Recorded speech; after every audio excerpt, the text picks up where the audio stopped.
अल्हम्दुलिल्लाह रब्बिल आलमीन वस्सलातु वस्सलामु अला अशरफिल अंबिया'i वल मुरसलीन अला नबिय्यिना मुहम्मद व अला आलिहि व सहबिहि अजमईन अम्मा बअद फ़अऊज़ु बिल्लाहिस समीइल अलीम मिनश शैतानिर रजीम व क़ाल रब्बुकुम उदऊनी अस्तजिब लकुम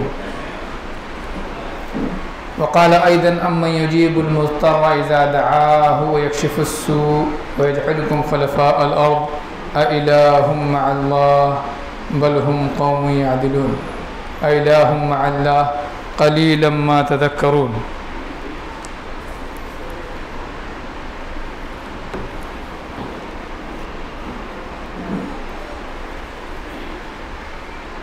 मोहतरम हाज़रीन और मोहतरम सामईन व नाज़रीन, अल्लाह रब्बुल आलमीन का एहसान है कि वो हमें और आपको ऐसे मौक़े पर इकट्ठा होने की तौफ़ीक़ देता है और इसीलिए तमाम किस्म की हम्द व सना और इबादत नज़र व नियाज़ सब उसी के लिए जिसने ये सारी क़ुव्वतें हमको और आपको दी। उसकी हम्द व सना के बाद उसके तमाम रसूलों पर दरूद व सलाम, ख़ुसूसन आखिरी रसूल जनाब मोहम्मद मुस्तफ़ा सल्लल्लाहु अलैहि वसल्लम पर अनगिनत और बेशुमार दरूद व सलाम के बाद मैं आज के इस दर्स में आपको दुआओं के सिलसिले में कुछ निकात बताना चाहता हूँ कि दुआएं ये एक मोमिन के लिए बड़ी कीमती चीज़ें हैं। अल्लाह रब्बुल आलमीन ने अपने मोमिन बंदों से ये इरशाद फरमाया है, वक़ाल रब्बुकुम उदऊनी अस्तजिब लकुम। तुम्हारा रब कहता है कि मुझे पुकारो, मुझसे दुआ करो, मैं तुम्हारी दुआएं सुनता हूँ, कबूल करता हूँ। और एक दूसरी जगह अल्लाह रब्बुल आलमीन ने फरमाया, अम्मन युजीबुल मुज़्तर्रा इज़ा दआहु व यक्शिफुस सूअ व यजअलुकुम खुलफ़ाअल अर्ज़ अइलाहुम मअल्लाह क़लीलन मा तज़क्करून। और वो कौन सी हस्ती है जो परेशानों की पुकार को सुनती है, जो बीमारों की आहुजारियों को सुनती है, वो कौन सी हस्ती है? और फिर अल्लाह ने सवाल किया, अइलाहुम मअल्लाह, क्या अल्लाह के सिवा कोई और है? कोई और है सुनने वाला? क़लीलन मा तज़क्करून, लेकिन तुम बहुत कम जिक्र करते हो उसका, बहुत कम नसीहत हासिल करते हो। वह अल्लाह रब्बुल आलमीन बंदों को ये चाहता है कि वो गौर व फिक्र करें कि आखिर सुनने वाला है कौन, कौन परेशानियों को दूर करने वाला है। तो उन्हीं परेशानियों के सिलसिले में आज हम ये जानने की कोशिश करते हैं कि क्या दुआएं जिन्हें हम मामूली समझकर छोड़ दिया करते हैं, क्या वो हमारे लिए मुफीद हैं या नहीं है? क्या हम सिर्फ़ ये अल्लाह और उसके रसूल से सुनते हैं कि ये दुआ करो ये फ़ायदा है, ये दुआ करो ये फ़ायदा है? जैसे हम सुनते हैं कि भाई सुबह जागें तो दुआ पढ़ करके जागें, सोएं दुआ पढ़ करके सोएं, क़ज़ा हजत को जाएं तो दुआ पढ़ करके जाएं, शैतान से महफूज रहते हैं। घर से निकलें दुआ पढ़ के निकलें, बिस्मिल्लाह तवक्कलतु अलल्लाह, तो शैतान से महफूज हो जाते हैं। तो ये सब दुआएं पढ़ते हैं, तो क्या हकीकत में ऐसा होता है या खाली हम सुनते हैं?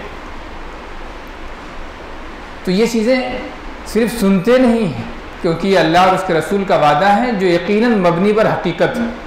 हम उसे हक़ाइक़ की रोशनी में देखते हैं, कुछ वाक़यात की रोशनी में देखते हैं कि क्या हकीकत में ऐसा हुआ। तो कुछ चीज़ें तो हम और आप बार बार सुनते रहते हैं। ये और बात है कि अल्लाह रब्बुल आलमीन ने कहा क़लीलन मा तज़क्करून, हम बहुत कम गौर व फिक्र करते हैं।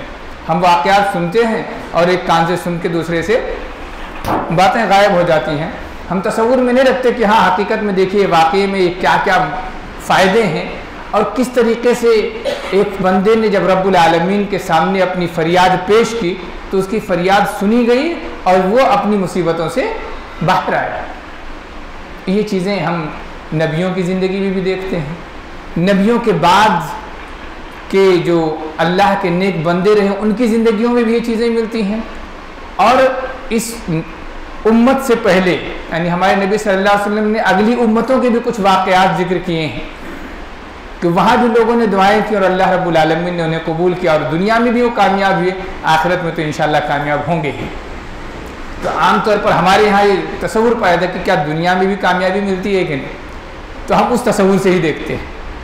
मैं सिर्फ एक पहलू ही आपके सामने जिक्र करता हूँ कि क्या दुनियावी तौर पर जो दुआएं हम मांगते हैं अल्लाह रब्बुल आलमीन की जानिब से, उसकी कबूलियत के असरात ज़ाहिर होते हैं कि नहीं होते हैं।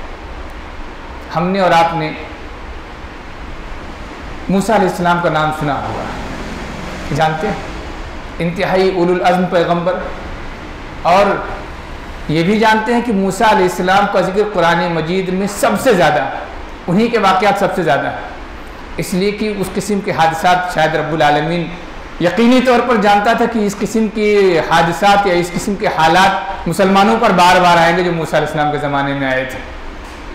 तो मूसा अलैहिस्सलाम का एक वाक़या, पहले एक नबी का वाक़या मूसा अलैहिस्सलाम का, कि किस तरीके से दुनिया में फ़ायदे हासिल हुए जब मूसा अलैहिस्सलाम मिस्र से निकल गए।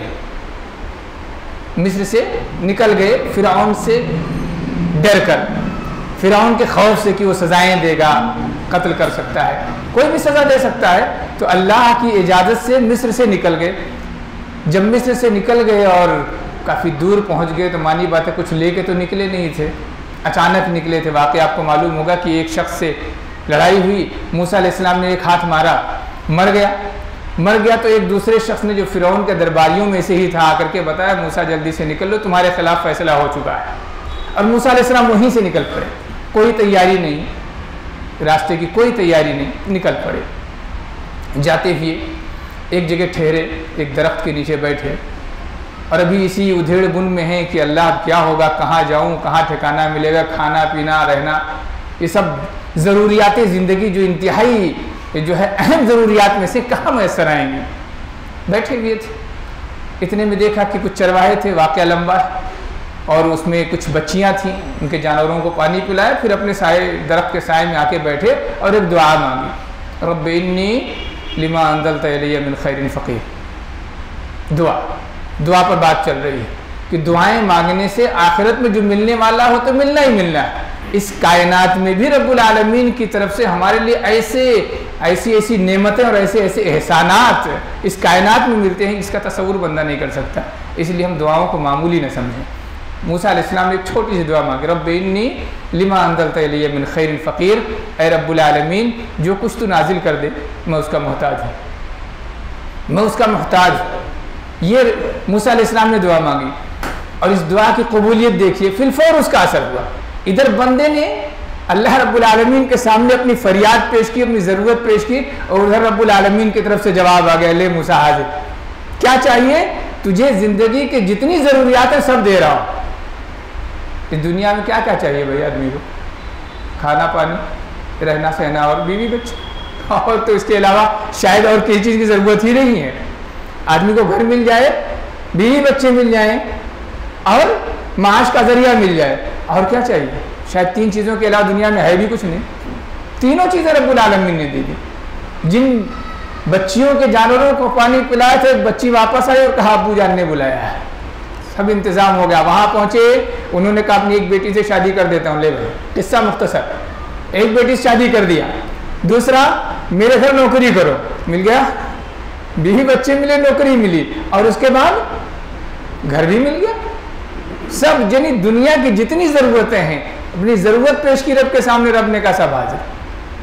तो ये दुआओं का फ़ायदा है, दुआओं के करने से इस तरह से फ़ायदे हासिल होते हैं। हम ये ना समझें कि हमने तो दुआएं की हैं बस खाली कह दिया यार, कुछ होता नहीं है। और इसी तसव्वुर के नतीजे में हमारा अपना मामला है हम लोगों का कि हम याद से दुआ नहीं करते। कहाँ कभी याद आ गया, किसी की सुन लिया तो चलो हमने भी कर लिया। याद से करना चाहिए, याद से करना चाहिए। जब अल्लाह के रसूल सल्लल्लाहु अलैहि वसल्लम ने बताया कि घर से निकलते वक्त अगर तुमने पढ़ा बिस्मिल्लाहि तवक्कलतु अलल्लाह वला हौला वला कुव्वता इल्ला बिल्लाह, दुआ पढ़ के निकले तो एक शैतान दूसरे से कहता अरे भाई अब क्या होगा, अपनी रोजी तो छीन गई, अब क्या होगा, इसको तो अल्लाह रब्बुल आलमीन इसके लिए काफ़ी हो गया। लेकिन हमें जानते ही नहीं, और ना हम खुद करते हैं ना अपनी औलाद को सिखाते हैं। और उसके बाद जब मामलात पेश आते हैं तो कहे यार हमारे घर पे तो जिन्नात का साया है, किसी ने लगा दिया है, कुछ किसी ने कर दिया है। बहुत सारे मसाइल हमारे घर के साथ जुड़े हुए हैं। आखिर मसाइल जुड़ेंगे क्यों नहीं जब हमने अपने आप को रब से जोड़ा नहीं, जो मसाइल का हल करने वाला है उससे जोड़े अपने आप को। तो ये एक वाक़या मैंने आपको बताया। इसी तरीके से इस कायनात में नबियों के अलावा बहुत सारे वाक़यात हैं जो हम और आप जानते हैं। जैसे अल्लाह के रसूल सल्लल्लाहु अलैहि वसल्लम ने पुरानी उम्मतों में से, बनी इसराइल में से एक वाक़या जो बारहा सुना होगा, मैं सिर्फ उसका जिक्र करना चाहता हूँ ताकि हम उससे भी नसीहत हासिल कर लें। कि 3 लोग कहीं सफ़र पर थे, एक गार में फंस गए, पत्थर ऊपर से बड़ा चट्टान खिसका और बहाने पे आ गया। किस्सा मालूम है सबको। अब जब बचने का कोई रास्ता नहीं तो हमारे यहाँ भी कहते हैं जब कहीं कुछ सुझाई नहीं देता तो अल्लाह सुझाई देता है। तो ऐसे मौके फिर अल्लाह सुनता भी नहीं है जल्दी, ये ध्यान रखिए हमेशा। इसीलिए हदीस में है कि जो बंदे रब्बुल आलमीन को अपने खुशहाली के दिनों में याद रखते हैं, अल्लाह परेशानी के दिनों में उन्हें याद रखता है। हालांकि परेशानी के दिनों में भी अल्लाह सुनता है, खुशहाली के दिनों में भी अल्लाह सुनता है, सुनने वाला सिर्फ वही है। तो उन तीनों ने दुआएं की, सबको मालूम। नतीजा क्या हुआ? चट्टान खिसका और निकल गए। दुनियावी फायदा बता रहा हूँ, दुनियावी तौर पर वो इस चट्टान से, मानी बात है, अगर उसको हम अपने तौर पर उसकी तशरीह करें तो ये कह सकते हैं कि आदमी के बचने का कोई जरिया नहीं बचा था, कोई जरिया नहीं। और मौजूदा दौर तो था नहीं कि हाँ भाई मोबाइल लगा ले बाबा, फंसा हुआ हूँ आ जाओ। यानी दुनियावी तौर पर उनके बचने के जराए बिल्कुल ख़त्म थे, कोई जरिया नहीं था कि अब बच सकेंगे, यहाँ से निकल के जाएंगे, अपने घर वालों से मिल सकेंगे। लेकिन हुआ क्या? रब्बुल आलमीन को याद किया, पूरी ज़िंदगी फिर से वापस मिल गई। ये है दुआओं का फ़ायदा। इस तरीके से अगर कोई कह सकता है कि भाई नहीं बड़े नेक लोग रहे होंगे, भाई नबी की दुआएं हैं तो भाई सबको मकबूल ही होती। मूसा अलैहिस्सलाम नबी थे, हालांकि जब दुआ मांगे तब कहाँ नबी थे, उसके बाद नबी बनाए गए। लेकिन कोई कहने वाला कह सकता है अम्बिया थे, उनकी दुआएं मकबूल होती हैं। ये नबी सल्लल्लाहु अलैहि वसल्लम ने जिसका वाक़या बताया, बड़े नेक लोग रहे होंगे इसलिए दुआएं मकबूल होंगी। इस दौर में भी होता है, इस दौर में भी होता है। बस शर्त यह है कि हम और आप कभी गौर करें अपनी ज़िंदगी पर भी, तो हमको मालूम है कि हमने फ़लाँ मरतबा बड़ी परेशानी में दुआ मांगी थी, अल्लाह ने हल कर दिया, लेकिन हम उस पर गौर नहीं करते। हम दुआ मांगते और भूल जाते हमने मांगा था, और कभी कभी मांगते भी नहीं। हम दुनियावी चक्करों में ज़्यादा रहते हैं। फ़लाँ के पास चलेंगे, अमीर साहब के पास हल करेंगे, फ़लाँ के पास चलेंगे, वो हल करेगा। और इस चक्कर में समझते फ़लाने ने हल कर दिया, उस डॉक्टर ने हल किया, उस वकील ने हल किया, उस मौलवी साहब ने हल किया। ये तसव्वुर नहीं रहता कि अल्लाह ने हल किया, इसलिए कि अल्लाह से उस तौर पर मांगते ही अल्लाह हल करता है। मौजूदा ज़माने में के आपको मैं 2 वाक़यात सुनाता हूँ। एक साहब ने किताब लिखी है दुआओं के मौजज़ाना असरात, बहुत सारे वाक़यात लिखे, उसमें से मैं 2 वाक़यात आपको सुनाता हूँ कि मौजूदा ज़माने में भी अल्लाह रब्बुल आलमीन कैसे सुनता है दुआएं। और ये याद रखिए कि दुआएं जो मुसीबतें आ चुकी हैं उनके लिए भी मुफीद हैं, और जो मुसीबतें आने वाली हैं उनके लिए भी मुफीद है। यानी आने वाली मुसीबतों से अभी से ही अल्लाह से पनाह मांगना शुरू कर दें। इसीलिए कदम कदम पर हमको दुआएं सिखाई गई, कदम कदम पर, हर वक्त, सोते वक्त दुआ पढ़कर सो, पढ़ते पढ़ते सो, जागो पहले अल्लाह का जिक्र करो, दुआ कर लो। इसके अलावा खाओ, शुरू करो तो अल्लाह की दुआ करो, खा चुको दुआ करो, घर से निकलो दुआ करो, घर में दाखिल हो दुआ करो, मस्जिद में दाखिल हो दुआ करो, मस्जिद से निकलो, हर जगह दुआएं। बाजार में पहुंच जाओ दुआ कर लो, जगह जगह दुआएं। क्यों?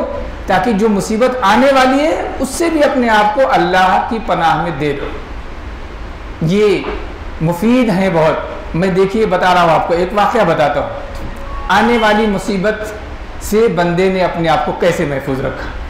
एक वाक़या लिखा उन्होंने अपनी किताब में कि एक तालिब इल्म, वली नहीं ना, तालिब इल्म नहीं, हम सोचेंगे भाई वली थे, बड़े बड़े मौलाना साहब थे इसलिए उनकी तो सुनी गई अल्लाह ताला, ऐसा नहीं। एक तालिब इल्म का वाक़या उन्होंने जिक्र किया। स्कूल में पढ़ता बच्चा, और उस बच्चे में बड़ी जहानत अल्लाह ने दी, बड़ा ज़हीन, इसलिए बड़े कई एक हासिदीन पैदा हो गए।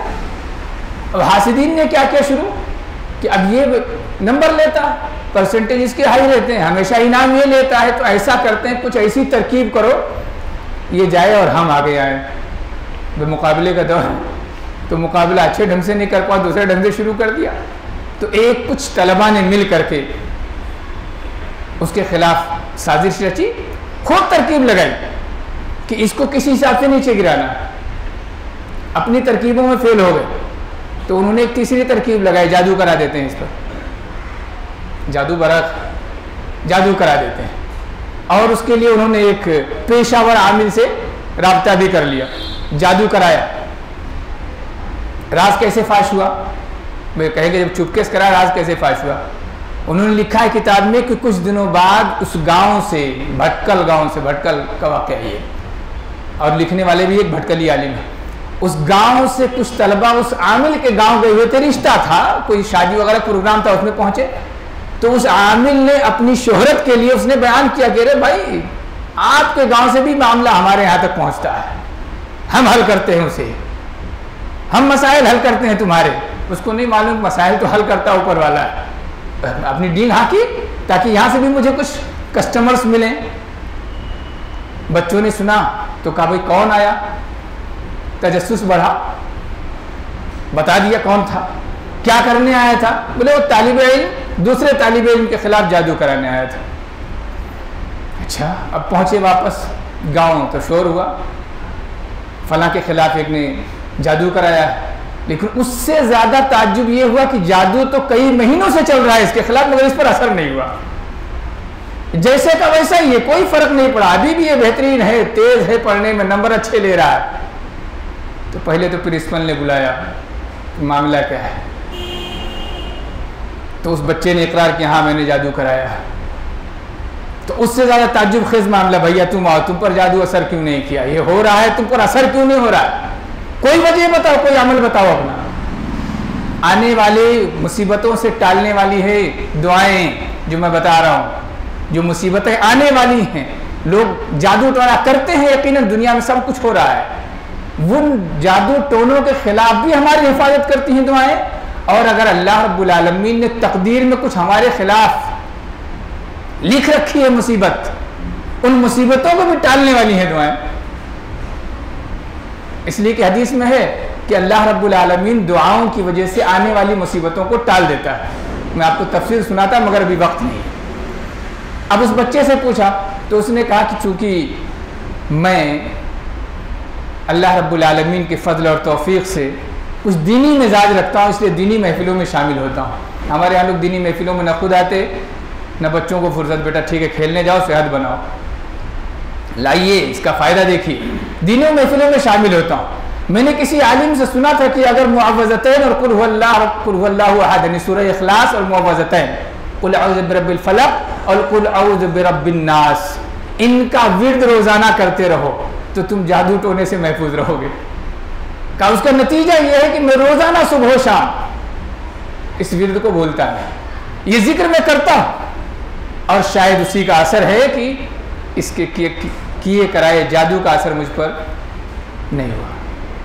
क्या मालूम, मौजूदा ज़माने का वाक़या, एक तालिब इल्म का वाक़या, ना आलिम है, ना बहुत बड़ा अमल करने वाला है, ना वली है, कुछ नहीं भाई, हर एक की सुनता। अम्मा युजीबुल मुस्तरा इज़ा दआ, मैंने शुरू में आयत पढ़ी कि परेशान हाल की परेशानी सुनता कौन, कौन उसकी परेशानियों को दूर करता है। आने वाली परेशानियों की हिफाजत के लिए पहले से उसने बंद बांध रखा था। कौन सा बंद था? रसूल ने क्या सिखाया? कोई आने वाली मुसीबत है, जादू टोना टोटका जो कुछ भी हो, उससे बचाने के लिए 3 सूरतें। कौन कौन सी भाई बताएं जरा? सूरह इखलास और कुल अऊज़ु बिरब्बिल फलक और कुल अऊज़ु बिरब्बिन नास। याद है ना? बड़ा आसान है। अगर याद है तो कम से कम हदीस में ये भी मिलता है कि मगरिब और फजर में तो 3-3 बार इसे पढ़ना, बकिया नमाजों में 1-1 बार पढ़ सकते हैं। अब अगर 3-3 6 और उसके अलावा बाकी बच्चे 3 और 9 बार दिन भर में पढ़ लिए तो नतीजा क्या हुआ? कितनी मुसीबतों से बच गए, कितनी मुसीबतों से बच गए। यानी इतनी ढेर सारी मुसीबतों से बच गए जितने के लिए हम मेहनत करके खर्च करते तो शायद नहीं बच पाते थे। एक जादू में मामूली में फंस जाए आदमी और आमिलों का चक्कर लगाए, लाखों में चले जाते और कुछ भी नहीं होता है। अब इन लाखों से अल्लाह रब्बुल आलमीन ने बचा रहा है सिर्फ 2 मिनट का वक्त लगाने की बदौलत। 2 मिनट सूरह इखलास पढ़ लीजिए और दोनों मुअव्वज़तैन कुल औज़ु बिरब्बिल फलक कुल औज़ु बिरब्बिन नास पढ़ लीजिए, बच जाए। इस तरीके से उन्होंने एक वाक़या और लिखा। वो वाक़या इस तरीके से लिखा कि एक तालिबा, ये भी बच्चों का ही वाक़या है, जिससे मालूम बताने चाहते हैं बहुत आलिम फाजिल नहीं कि भाई बड़े नेक थे, वरना मौजूदा ज़माने में आप यूट्यूब पे सुन सकते हैं शेख तौसीफ़ुर रहमान राशिदी हफ़िज़ुल्लाह का वाक़या। उन्होंने अपना वाक़या जिक्र किया है कि बच्चे के दिल में छेद, कितना बड़ा खर्च, दिल में छेद पैदाइश पर, डॉक्टरों ने बता दिया ऑपरेशन के बगैर कोई चारा नहीं, इतने लाख खर्च। वो कहते हैं कि मैंने कहा भाई इतना लाख कहाँ से लाऊंगा मैं। फिर मैं उन्होंने अपना वाक़या मान करते हैं कि सूरह फातिहा जब भी उस बच्चे के पास बैठता सूरह फातिहा दम पे दम, दम पे दम। कुछ दिनों के बाद दोबारा जाके चेक कराया, डॉक्टर ने कहा भाई इलाज कहाँ करवाया? सबसे बड़े मुआलिज के पास। कौन सा इलाज? सिर्फ सूरह फातिहा। मुस्तकिल विर्द करते रहे और बच्चे पे दम करते रहे, दिल का छेद खत्म हो गया। दुनियावी फायदा बता रहा हूं, उसके अलावा जो अल्लाह रब्बुल आलमीन का कलाम पढ़ा था उसके बदले में जो स्वाद मिला उसका तो अंदाजा ही नहीं। दुनियावी फायदा हम और आप इस पर तसव्वुर नहीं करते। तो उस बच्ची का वाक़या बता रहा हूं कि 10वीं पास होने के बाद बच्ची ने अपनी तरबियत की बुनियाद पर वालिदैन की कहा अब्बा अब मैं इल्म दीन सीखना चाहती हूँ, इधर दाखिल कर दीजिए। कर दिया। कर देने के बाद कुछ दिनों के बाद बीमार हुई बच्ची। बीमार हुई तो चेकअप कराया गया। चेकअप कराया तो मालूम ये हुआ कि बच्ची को कैंसर है। वाक़या सुनिए, कैंसर इंतहाई ख़तरनाक बीमारी, कैंसर। पूरे घराने का मुंह लटक गया। बालिग बच्ची आलिमियत कर रही है, अब शादी वगैरह रिश्ता ढूंढ रहे होंगे। ऐसे मौके पे अगर मालूम हो कैंसर है तो मानी बात है जिंदगी भर की तबाही का पेशखेमा, कैंसर है। अब बाप का चेहरा लटका, माँ का चेहरा लटका, बच्ची को कुछ खबर नहीं कि क्या हुआ है। बाप से जब भी पूछती तो अब्बा हजूर कहते बेटा घबराओ नहीं, अल्लाह ने हमें दौलत दे रखी है, हम तुम्हारा इलाज बेहतरीन से बेहतरीन डॉक्टरों से करेंगे, इंशाअल्लाह तुम्हें शिफा मिलेगी, तो घबराओ नहीं। तो कुछ दिन तक तो ठीक चला ऐसे ही मामला। एक दिन बच्ची ने मुस्तकिल बाप का उतरा हुआ चेहरा देखते देखते वो तंग आ गई। एक दिन रोक लिया अपने कमरे में, कहा अब्बा हुजूर मुझे हुआ क्या है? कहा बेटा घबराओ नहीं, अल्लाह ने दे रखा है, हम इलाज कराएंगे। कहा वो सब छोड़िए, ये बताइए मुझे हुआ क्या है, आज आपको बताना पड़ेगा, आप हिल नहीं सकते यहाँ से, छोड़ूंगी नहीं। अब बताइए क्या हुआ है? अब बाप भी मजबूर, का बेटा कैंसर हुआ है, कैंसर हुआ। इतना सुनते ही बेटी ने जो जवाब दिया वही कीमती है, वही सुनिए आप। बेटी ने कहा अब्बा यकीन से कहती हूं सारी बीमारियां मुझे हो सकती मगर कैंसर नहीं हो सकता। परेशान बाप, बेटा क्यों, क्या वजह है, कैसे तुझे यकीन है कि कैंसर नहीं होगा? कहा इसलिए कि हदीस में पढ़ रखा है कि जब तुम किसी मुसीबत ज़दा को देखो और तुम्हें खास दुआ जो रसूल ने सिखाई, अल्हम्दुलिल्लाहिल्लज़ी आफानी मिम्मा इब्तलाका बिही व फद्दलनी अला कसीरी मिम्मन खलक़ तफ़दीला। ये दुआ पढ़ लो किसी परेशान हाल को देखकर, किसी मुसीबत ज़दा को देखकर, किसी बीमार को देखकर, तो वो परेशानी वो बीमारी तुम्हें नहीं हो सकती। मुझे बहुत पहले से मालूम था, बच्ची ने कहा मुझे बहुत पहले से मालूम था कि कैंसर बड़ी मूजी बीमारी है, बहुत ख़तरनाक बीमारी है। जब भी मैंने किसी कैंसर ज़दा शख्स को देखा यह दुआ ज़रूर पढ़ी है, इसलिए मैं यकीन से कहती हूँ कि मुझे ये बीमारी नहीं है। अब एक तरफ डॉक्टरों की रिपोर्ट है, एक तरफ बच्ची का यकीन है। किस बुनियाद पर यकीन है? दुआ की बुनियाद पर, जिसे हम मामूली समझते हैं। दुआ की बुनियाद पर कि रब्बुल आलमीन से मैंने वो दुआ मांगी है जिस पर उसका वादा है कि मैं तुम्हें बचाऊंगा, इसलिए मुझे ये बीमारी नहीं।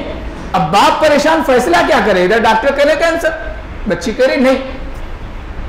तो मशवरा किया घर वालों को बुलाकर और बड़े डॉक्टर को चेक कराया, हो सकता है गलत रिपोर्ट। सबसे बड़े डॉक्टर हिंदुस्तान में जो कैंसर्स के हैं वो मुंबई टाटा हॉस्पिटल। लोगों ने कहा वहाँ जाके चेक करा लीजिए। पहुँच गए वहाँ, हजरत डॉक्टरों से मिले, बेहतरीन जो सबसे माहिरीन थे उनसे मिले और कहा मुझे जल्दी रिपोर्ट चाहिए, खर्च की आप फिक्र ना करें। डॉक्टरों ने अपनी तहकीकात की, जो चीज़ें रिपोर्ट लेनी थी की, और कुछ दिनों के बाद सबसे बड़ा हेड जो था वो बाप को बुलाया और मुस्कुराते चेहरे के साथ दाखिल, और बाप समझ गया मसला अच्छा है मेरे हक में। और उसने कहा कि कैंसर की सारी अलामतें मौजूद हैं इस बच्ची में, कैंसर की सारी अलामतें मौजूद हैं मगर कैंसर नहीं है। ये अजूबा का ये पहला केस है हमारे लिए, पहला केस है हमारे लिए। क्या मालूम हुआ? बात खत्म हुई मेरी। मालूम क्या हुआ? दुआएं जिन्हें हम मामूली समझते हैं, ये मामूली नहीं है, ये हमारी ज़िंदगी को महफूज बनाती हैं। जो मुसीबतें आ चुकी उन मुसीबतों को ज़िंदगी से खारिज करती हैं और जो मुसीबतें आने वाली हैं उनसे हमें महफूज बनाती हैं। इसलिए हम इनको मामूली ना समझें, याद करें। और मौजूदा दौर में तो हम कहते हैं इन्हें याद करना भी बहुत आसान है। कुछ लोग कहते हैं भाई हमें पढ़ने नहीं आता, कहाँ से याद करूँ? नहीं आता पढ़ने तो आज है ना एक हर दर्द की दवा, इसमें लोड कर लीजिए, किसी से लोड करवा लीजिए और सुनते रहिए, बार बार सुन सुन के याद कर लीजिए। पढ़ने नहीं आता तो बहुत आसानियां हैं। और बल्कि अब तो मुसलमानों ने भी, अल्लाह का शुक्र है, इस सिलसिले में बड़ी मेहनतें की। आप हिस्नुल मुस्लिम लोड कर लीजिए, क्लिक मारिए, वो पढ़ता रहता है, बार बार पढ़ता रहता है, सुनिए, याद कर लीजिए। इसलिए हमें चाहिए कि हम खुद भी याद करें, अपने अहलो याल को भी याद करें, बाल बच्चों को भी याद करें और अपने घर को जिन्नातों शैतानों से, मुसीबतों से, किसी के करनी धरनी से, जिसको हम करनी कहते हैं, टोना टोटका, इन सब से अपना घर महफूज कर लें। अल्लाह रब्बुल आलमीन से दुआ है कि अल्लाह आलमीन मुझे हम सब को इसकी तौफीक दे कि हम रब्बुल आलमीन की सिखाई हुई दुआएं, रब्बुल आलमीन के रसूल रहमतुल लिल आलमीन की सिखाई हुई दुआएं याद करें और उसे अपनी ज़िंदगी में बरतें, ताकि हम अपने आप को आने वाली मुसीबतों से या आई हुई मुसीबतों से महफूज रख सकें। आमीन। वाखिर दावाना अल्हम्दुलिल्लाहि रब्बिल आलमीन। अस्सलामु अलैकुम वरहमतुल्लाहि वबरकातुहू।